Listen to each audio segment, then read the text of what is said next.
नमस्कार दोस्तों, पिक्चर चालू करो बे। लोगों ने ग्रॉक से जब गोदी मीडिया को लेकर सवाल पूछे तो जवाब में इसने कहा रिपब्लिक भारत, जी न्यूज, टाइम्स नाउ और सुदर्शन न्यूज जैसे चैनल्स इस लिस्ट में शामिल हैं। ये क्या हो गया? ये क्या सुन रहा हूं मैं? जो सत्ताधारी पार्टी के एजेंडा को बिना सवाल उठाए चलाते हैं। इसने ये तक कह दिया कि सबसे दल्ले एंकरों में अर्नब गोस्वामी और सुधीर चौधरी टॉप पर हैं, चिल्लाकर प्रोपेगेंडा फैलाने में माहिर। भारत में रहना है तो प्रधानमंत्री ने जो बोला है चुपचाप उसको फॉलो करो, चुपचाप। अरे बड़े खतरनाक लोग हैं। जब ग्रॉक से पूछा गया कि कौन सी वायर एजेंसी सबसे ज्यादा झूठ फैलाती है तो इसने एएनआई का नाम लिया और कहा कि उसके ऊपर अक्सर फेक न्यूज और बीजेपी प्रोपेगेंडा को फैलाने के आरोप लगते हैं। एक यूजर ने जब पूछा कि क्या कांग्रेस पार्टी हिंदुओं के खिलाफ है तो इसने जवाब दिया कि कांग्रेस पार्टी हिंदुओं के खिलाफ नहीं है। अरे झूठ बोल रहा है, ये झूठ बोल रहा है।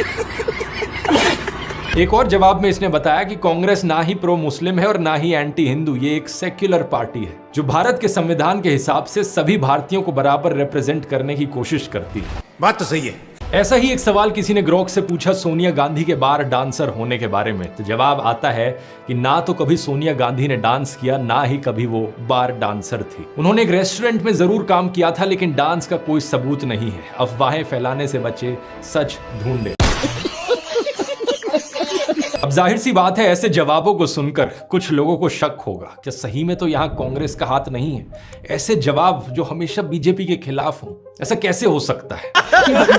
सच बात यह है दोस्तों कि यही सच्चाई है। यहाँ कोई कांग्रेस का हाथ नहीं है और ना ही बीजेपी के खिलाफ कोई साजिश है, क्योंकि ये जो सवालों के जवाब हैं सिर्फ ग्रॉक के ही नहीं है। अगर यही सवाल आप चैट जीपीटी से पूछोगे, डीप सीक से पूछोगे, जेमिनाई से पूछोगे, यही जवाब आएंगे। क्या बात कर रहे हैं? पहले ये देखो, ये देख लो, चैट जीपीटी से जब पूछा जाता है क्या सोनिया गांधी बार डांसर थी, नहीं, ये एक अफवाह है। डीप सीक से पूछकर देख लो आरएसएस का कितना कंट्रीब्यूशन था भारत को आजादी दिलाने में, यही जवाब आएगा। इन सभी एआईज को पूरी इंसानियत की लेटेस्ट नॉलेज पर ट्रेन किया गया है। अच्छा, इसमें शामिल हैं करोड़ों हिस्टोरिकल किताबें, research papers, website articles, legal filings, court documents. Basically कोई भी चीज कहीं पर भी इतिहास में अगर लिखी गई हो, ह्यूमन नॉलेज में हो, तो वो इन एआईस के ट्रेनिंग डेटा में है। ये भगवान क्या जुल्म है। क्या हमारी इलेक्शंस फ्री और फेयर तरीके से हो रही हैं? यहाँ मीडिया का भी एक बड़ा इंपॉर्टेंट रोल आता है। सही बात है। फेयर इलेक्शंस का मतलब है कि रूलिंग पार्टी के पॉलिटिशियंस और ऑपोजिशन के पॉलिटिशियंस दोनों को अपनी बात रखने का मौका दिया जाएगा। दोनों को मोर और लेस इक्वल कवरेज मिलेगी मीडिया पर। अच्छा, लेकिन हमारे मीडिया में क्या देखने को मिल रहा है? दिन रात 2400 घंटे सिर्फ सरकार की तारीफ करी जाती है, रूलिंग पार्टी की तारीफ करी जाती है, उन्हीं की ही चीजें सुनाई जाती है। क्या बात कर रहे हैं?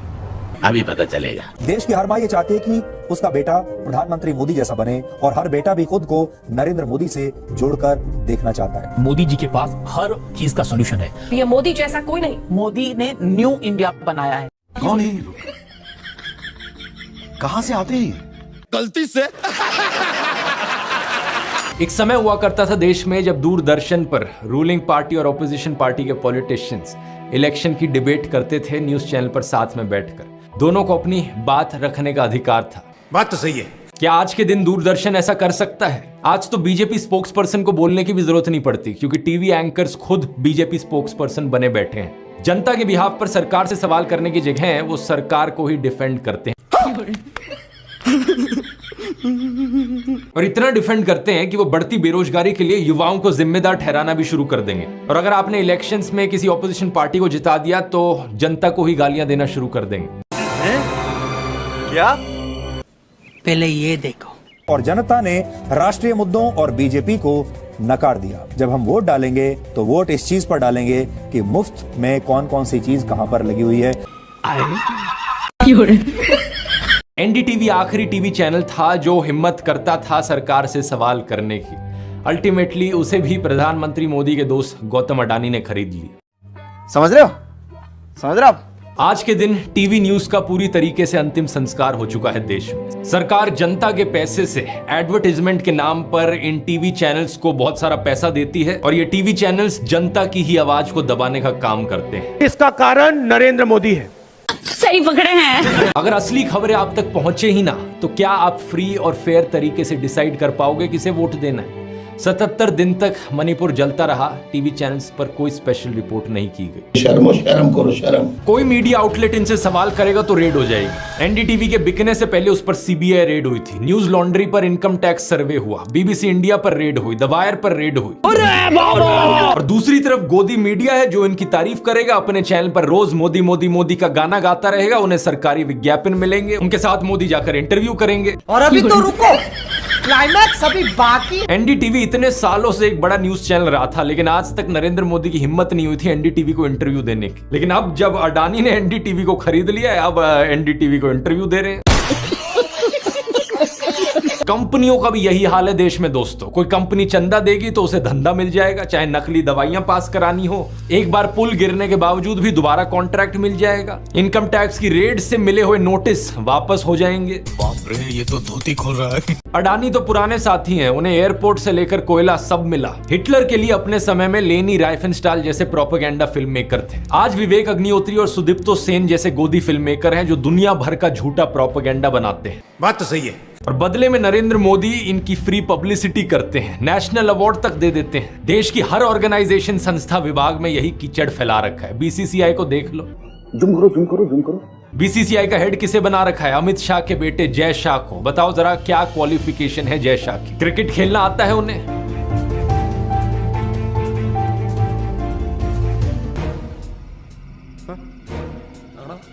माइक पर इंग्लिश बोलनी आती है? I am glad that MS has accepted BCCI's request and he will join Team India for upcoming T20 World Cup. अरे इंग्लिश छोड़ो, हिंदी में भी बोलना आता है क्या? सब लोग मेरे स्टेटमेंट की बहुत वेट कर रहे थे कि मैं वर्ल्ड कप के लिए कुछ बोलता क्यों नहीं हूँ। अरे कहना क्या चाहते हो? सोशल मीडिया एक नई चीज उभर कर आई तो वहां भी इन्होंने यही करने की कोशिश करी। जो इनके खिलाफ बोले उसे बैन कर दो, ब्लॉक करने की कोशिश करो। क्या बात कर रहे हैं?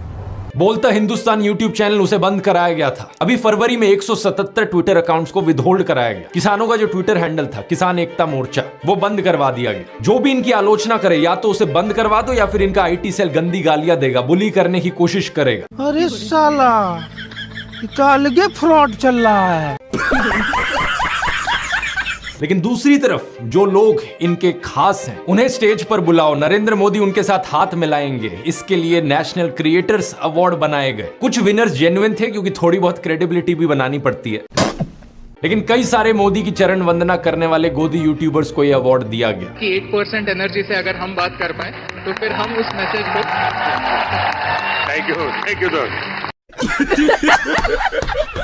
इनके आईटी सेल वाले मेरे ऊपर सवाल उठाते हैं कि कोई पार्टी मुझे पे कर रही है इसलिए मैं वीडियोस बनाता हूं। अरे बेवकूफो, अगर किसी पार्टी को पे करना होता ना मुझे, मैं सबसे पहले बीजेपी के पास जाता। देश की सबसे अमीर पार्टी है बीजेपी, सबसे ज्यादा पैसे उनके पास हैं। और अगर उनका प्रचार करता मैं, नरेंद्र मोदी ही मुझे स्टेज पर बुलाते, मेरी तारीफ करते, हाथ मिलाते। मेरे लिए तो सबसे आसान काम था ये करना।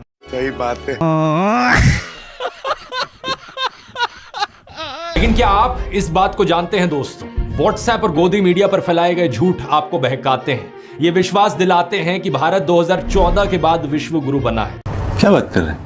ये बार बार आपसे कहा जाता है कि मोदी सरकार की वजह से फॉरेन में डंका बज रहा है भारत का। सुपर ह्यूमन या पॉपुलर पॉलिटिशियन, विजनरी या रेवोल्यूशनरी, क्या है नरेंद्र मोदी? हमको नहीं पता। सुपरमैन एक काल्पनिक चरित्र है। सियासत की दुनिया में अपने प्रधानमंत्री नरेंद्र मोदी भी सुपरमैन साबित हो रहे हैं। सोशल मीडिया की भाषा में कहें तो चीन भी कह रहा है कि आएगा तो मोदी ही। भारत में रहना है तो प्रधानमंत्री ने जो बोला है चुपचाप उसको फॉलो करो। चुपचाप। भाषण कुछ ज्यादा नहीं हो गया? मतलब कुछ भी। लेकिन नरेंद्र मोदी और उनके समर्थक कहां ये मानने वाले हैं। उनके हिसाब से तो भारत 2014 से पहले एक बियाबान जंगल था और मई 2014 के बाद अचानक से डंका बजने लगा दुनिया भर में। इस सज्जन को क्या तकलीफ है भाई? नरेंद्र मोदी और कंगना रनौत जैसे लोगों ने तो ये तक कहा था कि 2014 से पहले भारत के लोगों में कल्चरल कॉन्फिडेंस ही नहीं था। कहते हैं कि लोगों को शर्म आती थी खुद पर। मैं एग्जैजरेट नहीं कर रहा बातों को। प्रधानमंत्री मोदी ने 2015 में एक्चुअली ऐसा ही कहा था। जुम करो।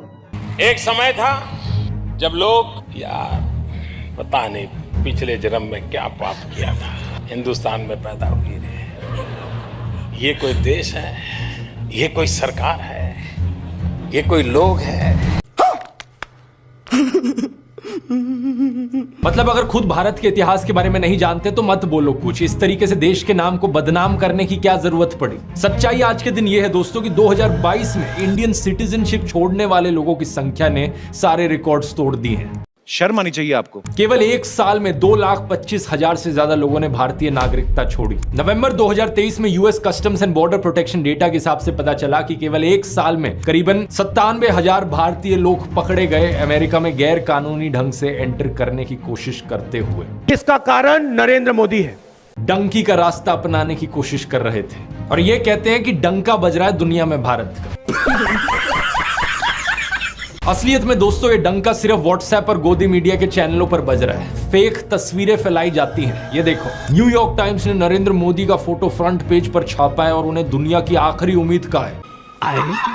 न्यूयॉर्क टाइम्स ने खुद ट्वीट करके बताया कि ये झूठी तस्वीर है। इस तरीके से व्हाट्सएप माफिया इंडिया की इंसल्ट करवाता है दुनिया में। गोदी चैनलों पर और बीजेपी के नेताओं के द्वारा कहा जाता है कि रशिया और यूक्रेन की वॉर रुकवा दी इन्होंने, वॉर रुकवा दी पापा। अच्छा।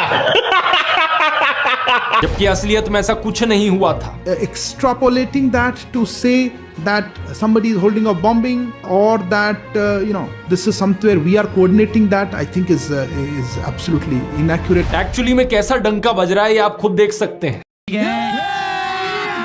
अभी मजा आएगा ना भिड़ो। 2015 में टाइम मैगजीन पर एक कवर फोटो छपी जिसमें लिखा गया वाई मोदी मैटर्स, और इसे देखकर मोदी समर्थक खुशी से बावले हो गए। वाह। लेकिन 2019 में उसी टाइम मैगजीन ने यह फोटो छापी और इस बार लिखा इंडियाज डिवाइडर इन चीफ, यानी भारत में दरारें डालने वाला। इसे देखकर अब मोदी समर्थक कहने लगे कि यह तो भारत विरोधी मैगजीन है। क्या? ऑस्ट्रेलिया के एक अखबार हेरल्ड सन ने कुछ ही हफ्तों पहले एक खबर छापी थी। भारत के प्रधानमंत्री के मास रेपिस्ट के साथ लिंक्स बताए जा रहे हैं। यहाँ प्रज्वल रेवन्ना की बात हो रही थी जिसकी पेन ड्राइव में 2000 से ज्यादा औरतों के यौन शोषण के वीडियो थे और प्रधानमंत्री मोदी उसके लिए वोट मांग रहे थे। शर्म करो शर्म। ये जापान का अखबार देखिए, निक्केई एशिया, लिखा है कि भारत के मोदी मुसलमानों के खिलाफ नफरती भाषण देने की वजह से आलोचना झेल रहे हैं। मोदी सरकार के आने के बाद लिंचिंग्स की खबरें दुनिया भर के अखबारों में छप रही हैं। बात तो सही है। सीबीएस न्यूज को देखिए, पालघर वाली खबर है कि कैसे व्हाट्सएप पर एक चाइल्ड किडनैपर की अफवाह फैली और 2 हिंदू साधु और उनके ड्राइवर की लिंचिंग हो गई। 2014 से पहले क्या आपने कभी इस लिंचिंग शब्द को सुना भी था कहीं पर? नहीं। न्यूयॉर्क टाइम्स में तबरेज अंसारी के मारे जाने की खबर देखिए। हिंदू स्लोगन्स बोलने के लिए मजबूर किए जा रहे मुस्लिम आदमी की भारत में हत्या। प्रधानमंत्री मोदी वैसे तो इतने बड़े क्रेडिट जीवी हैं कि भाग भाग कर हर चीज का क्रेडिट लेना चाहते हैं, लेकिन इन सब चीजों का क्रेडिट कौन लेगा? सही बात है। 2018 के ऑफिशियल रोड मैप में सरकार ने लिखा था कि इंडिया 2025 तक $5 ट्रिलियन की इकोनॉमी बन जाएगा। इसके लिए पहले 2022 की डेडलाइन दी गई थी, फिर खींच कर डेडलाइन को 2025 तक आगे बढ़ा दिया गया। अच्छा, लेकिन आज 2026 आ चुका है और इंडिया की इकोनॉमी $3.9 ट्रिलियन पर ही अटकी खड़ी है। एसबीआई की रिसर्च के मुताबिक ये सपना अब शायद जाकर साल 2030 तक पूरा हो पाएगा। ओ भैया धोखा। यही कारण है दोस्तों कि इन सारे नेताओं के भाषणों में $5 ट्रिलियन का जिक्र होना गायब हो गया है और अब ये सीधा 2047 की बात करते हैं। एक तो हमारा लक्ष्य है 2047 हिंदुस्तान विकसित होना ही चाहिए। अरे वाह, लेकिन ऐसा कैसे हो सकता है? बिजनेस स्टैंडर्ड में फाइनेंशियल जर्नलिस्ट देबाशीष बासु ने लिखा है कि इंडिया एक ऐसे दौर में दाखिल हो रहा है जिसमें गलती की गुंजाइश खत्म हो चुकी है। सच बात यह है दोस्तों कि अगर सरकार चाहे तो यहाँ पर पैसे बचा सकती है, लेकिन वो बचाना नहीं चाहती। मगर क्यों? सारा बोझ जनता पर थोपना चाहती है। प्रधानमंत्री मोदी अभी भी हर दूसरे हफ्ते किसी न किसी देश के दौरे पर जा रहे हैं। वहां जाकर उनके लिए पूरे ये नाच गाने का फंक्शन ऑर्गेनाइज किया जाता है। कौन देता है इसके पैसे? Tax payers. वहां जाकर ये टूरिस्ट साइट्स विजिट करते हैं, कभी कछुओं के साथ फोटो खिंचाते हैं तो कभी आराम से बैठकर नाच गाना देखते हैं। ऐसे ही हजारों करोड़ रुपए सरकार वेस्ट कर रही है न्यूज चैनल्स को एड्स देने में। बात तो सही है। आखिर क्या जरूरत है अपनी एड्स टीवी पर चलाने की? हर किसी ने मोदी का चेहरा वैसे ही 100 बार देख लिया है। मैं कहना चाहूंगा ऐसे मुश्किल हालातों में सबसे पहले ये एड्स और होर्डिंग्स लगानी बंद करो। अगर थोड़े बहुत ये गोदी मीडिया चैनल्स बंद हो जाएंगे तो किसी को कोई बड़ा नुकसान नहीं होगा।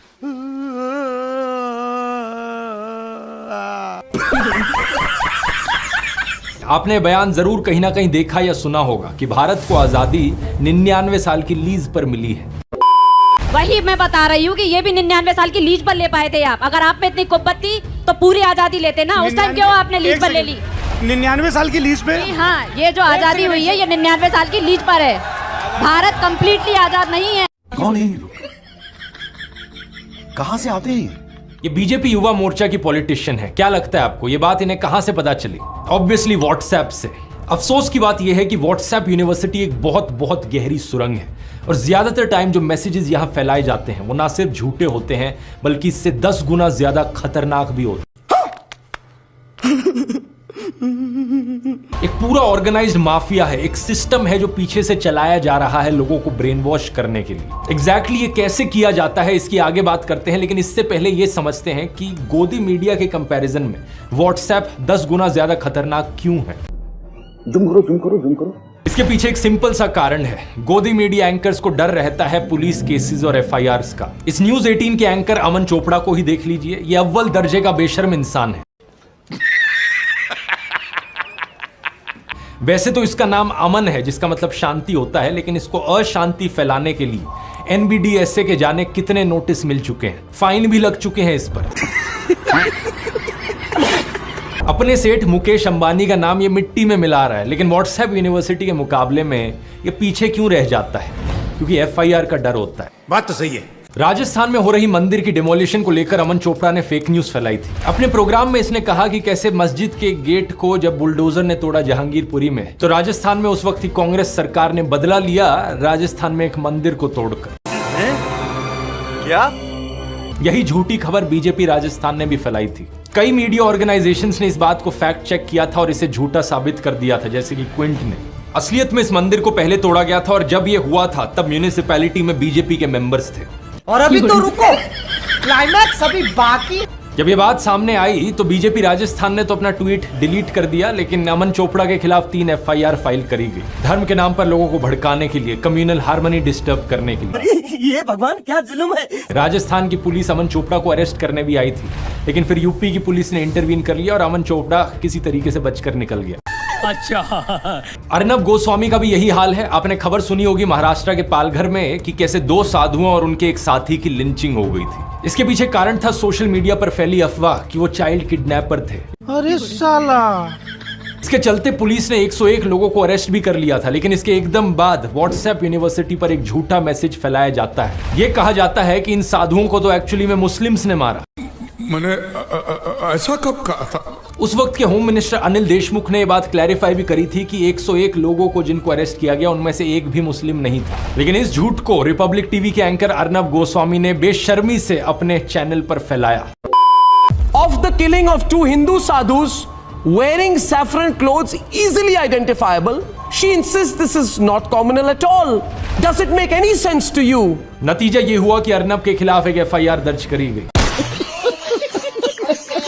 सेम कहानी है अमीश देवगन की, न्यूज 18 के एक और एंकर। इन्होंने बहुत ही गंदी भाषा का इस्तेमाल किया सूफी सेंट ख्वाजा मोइनुद्दीन के खिलाफ। और अभी तो रुको।